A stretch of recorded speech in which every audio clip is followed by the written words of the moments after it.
मन के राज mind specialist के साथ स्वागत। किस तरीके से हमारा मन जो है वो छोटी छोटी चीज़ों को बड़ा बना देता है। ख़ास तौर पे वो चीज़ें जो कि हम समझते हैं कि हमें या हमारे आसपास वालों को, ख़ास तौर पे हमारे परिवार को किसी तरह की हानि पहुंचा सकता है या हमारे काम को हानि पहुंचा सकता है, या जो हमारी जिसको सेल्फ एस्टीम कहते हैं, जो मेरी खुद को देखने की एक तरीका है, उसको हानि पहुंचा सकता है, या बिज़नेस को, पैसे को, या सेहत को। एक बहुत बड़ी जो समझने की ज़रूरत है वो ये है कि मन जो है कभी रुकता नहीं है, मन चलता रहता। मन किसी चीज़ से बनता नहीं है, टाइम से भी नहीं बनता। हम सोचते हैं कि कल था वो अलग था, आज जो है वो अलग है, लेकिन वो वही प्रोसेस है जो चल रहा है, वो वही थॉट्स हैं जो चल रहे हैं। और ख़ास तौर पे अगर आप सोचें कि नींद में आपका मन रुक गया तो ये सच्चाई नहीं है, क्योंकि नींद में भी हमारा मन चलता रहता है, ड्रीम्स आते रहते हैं। आसपास की चीज़ें हमारे मन को उस समय भी, और हमारे मन के अंदर होने वाली चीज़ें भी हमारे मन को खुश या दुखी महसूस करवा सकती हैं। तो इसीलिए ज़रूरी हो जाता है कि हम अपनी रोज़मर्रा की ज़िंदगी में, ख़ास तौर पे अगर किसी तरह की बाहरी रूप से समाज में, देश में या विश्व में कोई ऐसी परिस्थितियां चल रही हों जिनमें कि थोड़ा सा स्टेबिलिटी ना हो, जिनमें कि कह नहीं सकते कि आने वाले समय में क्या हो, तो हमें आंकलन करने की ज़रूरत हो जाती है कि मैं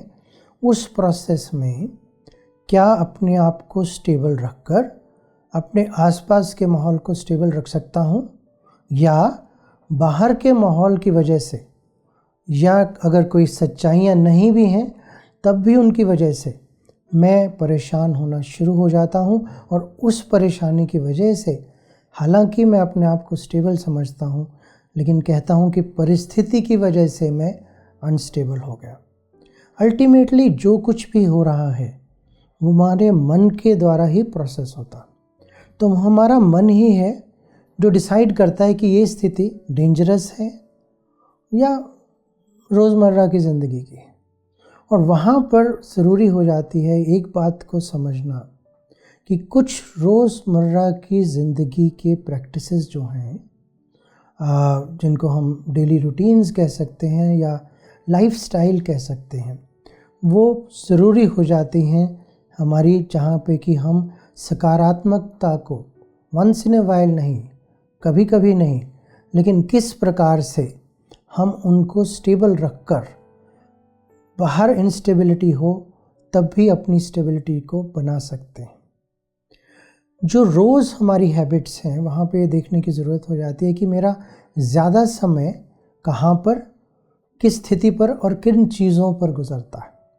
और अगर वो चीज़ें मेरे लाइफ के पर्पस के लिए, या जो मैं काम करता हूँ, या मैं जिस तरह की ज़िंदगी को जीना चाहता हूँ, उसकी अलाइनमेंट में नहीं है,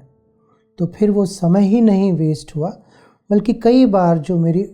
पॉजिटिव लाइफस्टाइल है वर्सेस नेगेटिव लाइफस्टाइल है, पॉजिटिव सोच है वर्सेस नेगेटिव सोच है, इन्हीं का ही आपस में युद्ध होता रहता है। और उसकी वजह से 2 कदम आगे 2 कदम पीछे हम जिंदगी में आगे नहीं बढ़ पाते। कुछ खास बातें यहाँ पर ज़रूरी हो जाती हैं कि हर दिन मेरा एक फ़िज़िकल रूटीन हो, सोने का, जागने का, एक्सरसाइज का, खुली हवा में जाने का, नेचर को देखने का, उन लोगों से बातचीत करने का जो कि सकारात्मक है, नेगेटिव इन्फॉर्मेशन को ना लेने का, और क्या क्या चीज़ें मुझे अच्छी लगती हैं और मैं उसके साथ समय बिताता हूँ, इस चीज़ के बारे में ध्यान रखने का। और फिर मन के अंदर जो हमारे प्रोसेसेस चल रहे हैं उन प्रोसेसेस को सशक्त करने का। वहाँ पे 3-4 चीज़ें इन जनरल जो बहुत मदद करती हैं वो हैं, एक जिसको कि हम विजुअलाइजेशंस कहते हैं। मेरे मन में अभी के बारे में और फ्यूचर के बारे में किस तरह के विचार और किस तरह की सीनरीज आती हैं। जब हम किसी चीज़ को देखते हैं तो हम समझते हैं कि ऐसा होगा। वो जो ऐसा होगा पॉजिटिव है क्या, और यहाँ पर कई लोग पूछते हैं कि ये तो मनगढ़ंत बात हो गई, ये तो शेख चिल्ली की कहानियाँ होंगी अपने मन के लिए। लेकिन सच्चाई ये है कि मन जो है उसको जो हम फीड करते हैं अपने द्वारा, बाहरी इन्फॉर्मेशन आई, जब मैंने उस इन्फॉर्मेशन को अपने अंदर ग्रहण किया तो वो इन्फॉर्मेशन नॉलेज बन गई। और जब वो नॉलेज को मैंने अपनी ज़िंदगी में कैसे लगाना है पॉजिटिव तरीके से, वो जब सोचा और उसको लगाया तो वो विजडम बन गई। तो इन्फॉर्मेशन से नॉलेज तक गुज़रते हुए विजडम का जो सफ़र है, अगर हम रोज़ कुछ समय उसमें लगा सकें और वहाँ पर कुछ देर के लिए अपने साथ बैठना, अपने साथ बातें करना, अपने आप को पूछना कि मैं किस डायरेक्शन में जा रहा हूँ और जो मेरी ज़िंदगी इस समय है क्या वो उसी डायरेक्शन में जाती है या मैं कभी इधर खो जाता हूँ, कभी उधर खो जाता हूँ। तो जब हम विजुलाइज़ करते हैं कि मुझे क्या क्या चीज़ों से बचना है, क्या क्या चीज़ें करनी है और आने वाले समय में मैं अपने लिए क्या कर सकता हूँ और मेरे द्वारा दुनिया के लिए क्या कर सकता हूँ, तो वो बहुत सशक्त हो जाती है। दूसरी चीज़ जो है जिसको कि हम मेडिटेशन कहते हैं, मेडिटेशन के अलग अलग प्रोसेसेस हैं। मेडिटेशन एक तरीका भी है, लेकिन मेडिटेशन एक लाइफस्टाइल भी है, सोचने का ढंग भी है, महसूस करने का ढंग भी है, खाने पीने का, सोने का ढंग भी है, दूसरों के साथ बिहेव करने का ढंग भी है। तो जिस तरीके से अगर मैं शुरुआत में कुछ देर के लिए बैठकर ही मेडिटेट करता हूँ तो वो धीरे धीरे एक आदत बन जाती है। उस तरह के सोच को मन में लाना, अपनी अलग अलग तरह की जो शक्तियाँ हैं, समझने की जो शक्ति है जिसको परखने की शक्ति कहते हैं, उसको मन में लाना और फिर क्या स्थिति है, वो मेरे लिए कितनी ज़रूरी है, वो मेरे लिए कितनी प्रॉब्लमेटिक है, ये समझकर जब मैं चल सकता हूँ तो वो परखने की शक्ति है। और फिर उसके बाद निर्णय लेने की शक्ति कि क्या सही है क्या नहीं। वहाँ पे हम जितना रिलैक्स्ड होंगे उतना रिलैक्स तरीके से हम ये प्रोसेस को कर पाएंगे और सही चीज़ क्या करनी है उसके बारे में सोच पाएंगे। उसी तरह से कई चीज़ें हैं जिनमें कि हमको उलझने की ज़रूरत नहीं होती, हर चीज़ में उलझने की ज़रूरत नहीं, हर व्यक्ति से उलझने की ज़रूरत नहीं। तो जब ऐसा होता है तो वो जो है वो हमारी सामना करने की, और फिर जहाँ ज़रूरी है वहाँ पे हमने सही रूप से उस चीज़ का सामना किया और बाकी चीज़ों से हट गए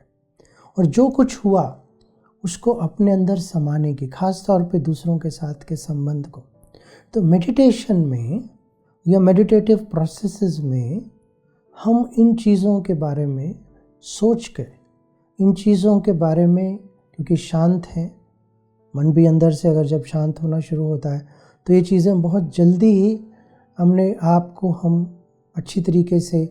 याद दिला सकते हैं, डिसीजंस पे पहुंच सकते हैं, आगे के लिए प्लान कर सकते हैं। लेकिन मेडिटेशन प्लानिंग नहीं है, मेडिटेशन अपने आप को स्टेबल करने का एक तरीका है जिससे कि ये सारी शक्तियां हैं जो स्वतः ही आनी शुरू हो जाती हैं। तो अगर हम कुछ समय साइलेंस में, कुछ समय कॉन्टेम्पलेशन में, कुछ समय विजुलाइजेशन में, कुछ समय मेडिटेशन में जब रोज़ बिताते हैं और फिर अपने आप को जो हम बातें करते हैं उस विजुलाइजेशन के साथ साथ हमने वहाँ पे कैसे पहुँचना है, जिसको कि हम एफर्मेशंस कहते हैं, जिसमें कि आप किस प्रकार से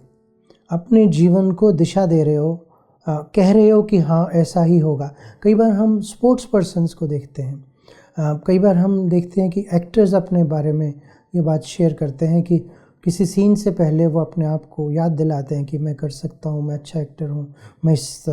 चीज़ में हूँ। और यही चीज़ जो है स्पोर्ट्स पर्सन्स जो हैं या वो लोग जिन्होंने जीवन में ऊंचाइयों को छुआ है, वो इन एफर्मेशंस का, रोज़मर्रा की पॉजिटिव एफर्मेशंस को अपने जीवन में धारण करते हैं, जिसकी वजह से जो हो रहा है उस चीज़ के बारे में वो प्लान भी कर सकते हैं और एक वो पॉजिटिव दिशा दिलाकर अपने मन को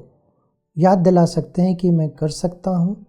और अगर कोई नेगेटिव विचार उस समय आ रहे हैं उसको साइड पे भी कर सकते हैं। और यही बात हम कोविड के समय में, कोविड से जुड़े हुए डरों के बारे में, कोविड के साथ हो रही एंग्जाइटी के बारे में भी प्लान कर सकते हैं। उसके लिए पॉजिटिव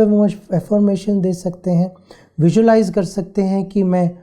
हीलिंग का प्रोसेस मेरे शरीर में, मेरे मन में कॉन्टिन्यूसली चल रहा है, क्योंकि हीलिंग जो है वो एक प्रोसेस है